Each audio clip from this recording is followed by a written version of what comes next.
มาอีกเทื่อหนึงไปพี่น้องมาหาแม่ตู่เพิ่นคลิปที่2 EP 2สิมาถามความในใจแม่ตู่เพิ่นคันตลาดน้อยมานี่แม่ก็ได้ซื้ออยู่บ่โอ้แม่ก็ซื้ออยู่เนาะเด้ตลาดน้อยบ่ซื้อบ่แม่ มีแนวกินแล้วเนาะมีปลาเลยเพิ่นว่ามีปลาแนวกินบ่ได้ซื้อเนาะปกติก็ซื้ออยู่ถ้าบ่มีเนาะ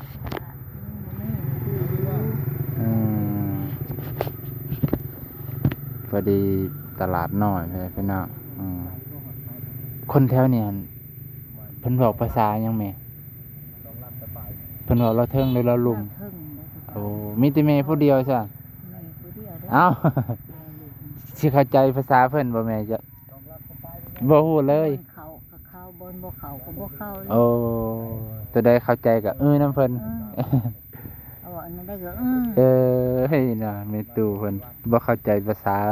ทางนี้เด้อพี่น้องเพราะว่าได้ยินเพิ่นเว้าคนละภาษาแต่แม่ตู่เพิ่นเว้าอีกภาษาหนึงนะแสดงว่าเพิ่นก็บ่แม่นคนเขตนี้อีหลีพี่น้องมาจากบ้านอื่นเนาะยามกลางค่ำกลางคืนนี่แม่นอนบ่ย้านบ่ก็บ่คิดเลยลูกบ่หรือแปลว่าเฒ่าซำนี้ก็บ่ได้คิดอีหยังเลยแหละรับแล้วรับแล้วก็แล้วคันว่าแล้วบัดเขาพิษกับลูกกับผัวแม่นยังมานอนตึ้งอยู่ในนี้ได้ลูกบ่เขามานอนแบบเป็นโมผัวเขาหายผัวเขาเกลียดนะโอ้ใครเขาผัวเขานำมาขานแม่แล้วสิได้ตึ้งหมดโอ้เขามานั่งเล่นน้ำหาคนมานอนก็แจ้งแล้วนอนนี่ที่เจ้านอนได้เบิดมาตั้งเรื่องอยู่นี่แหละเขาให้ไปนี่ให้เขาเมื่อเขาบ่เมื่อหาเมื่อหาลูกหาผัวนะเมื่อได้นอนลูกมาโพดผัวคือถือผัวกูเขาก็บ่เมื่อเขาก็นอนแจ้งแล้วเขาพากันเมื่อเพิ่นบ่ย่านไปเป็นน่ะบ่คิดย่านเลยคันสิบ่คิดย่านนี่เฮาบ่มีเลี้ยงได้ลูกเขาสิได้บ่สมมุติว่าเพิ่นเอาเงินเอาคำมาให้แม่กับบ่ย่านเขามาจี้มาปุ่นบ่ไปหลอกไปลืม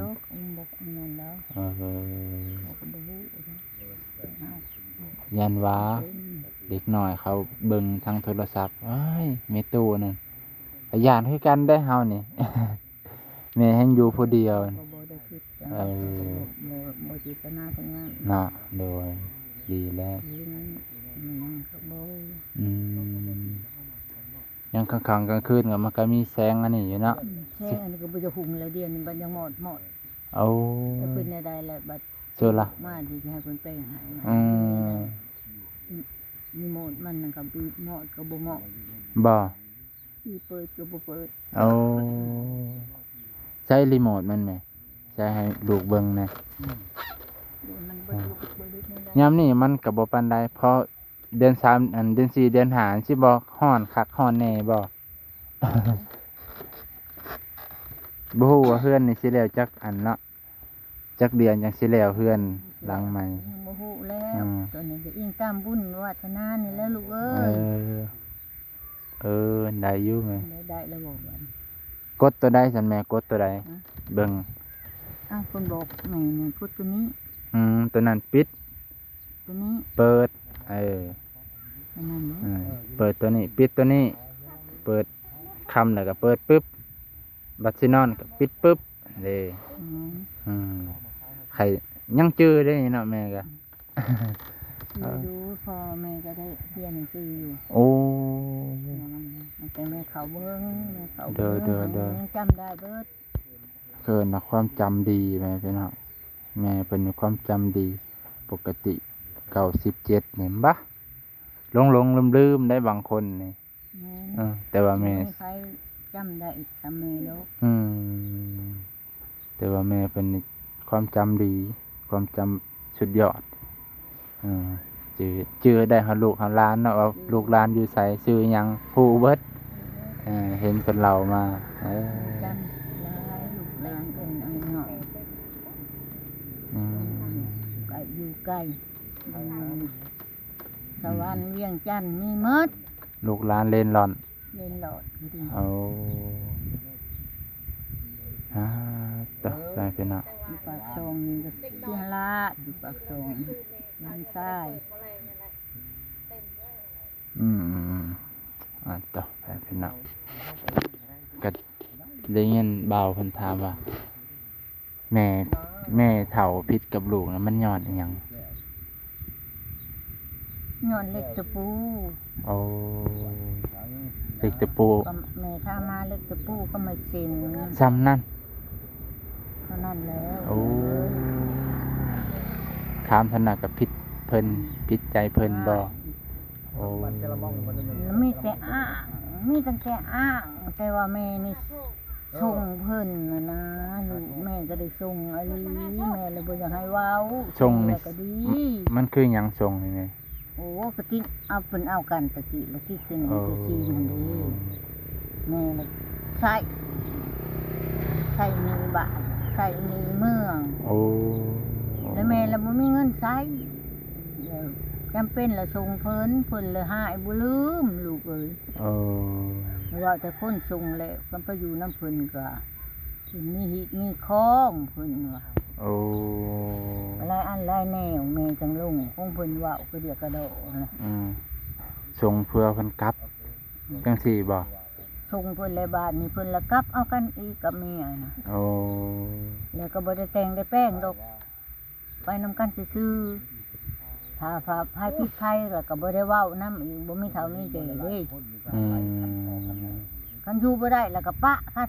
ไปไผไปมันโลกคือเพิ่นน่ะ อืม แล้วยังจือบ่ลืมความแม่ส่งนี่ละหายแม่แล้ว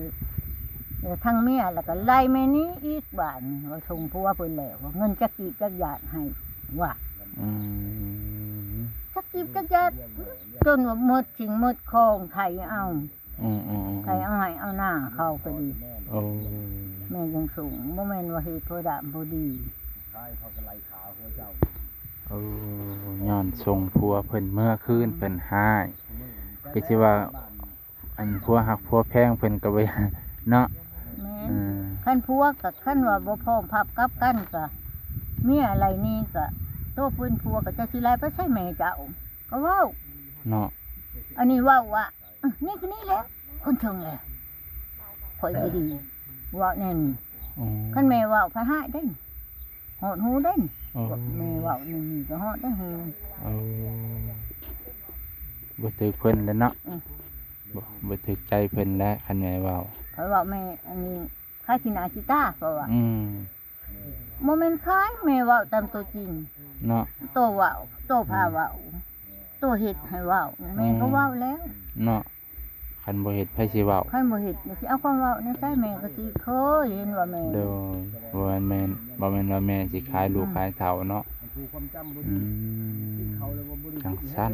เป็นเนาะว้าครอบครัวคันบ่พร้อมจังซี่ล่ะแม่เนาะคันบ่มีอิหยังพร้อมอย่าสุเอาผัวเมียเนาะแม่นบ่แม่ มาจับเด็กน้อยนะเด้อ เอออันนี้บ่พร้อมนี่เนาะมันบ่พร้อมทั้งเงินทั้งคำแล้วบัดนี้ให้แม่นี่ได้ลำบากเห็นบ่ แม่น อืมเพราะว่าตอนนั้นก็คือว่า แม่หาเงินหาคำบ่เพื่อไปส่งเพิ่น แม่หาเงินหาคำ อืม เลี้ยงใส่นี่ใส่ซีนก็นัก ไปยืมเขามา เงินคันว่าแล้วนั่นเดียวนี่เงินอยู่นำเขาบ่ได้ใส่แม่น่ะก็ยังไปล่าป้า โอ้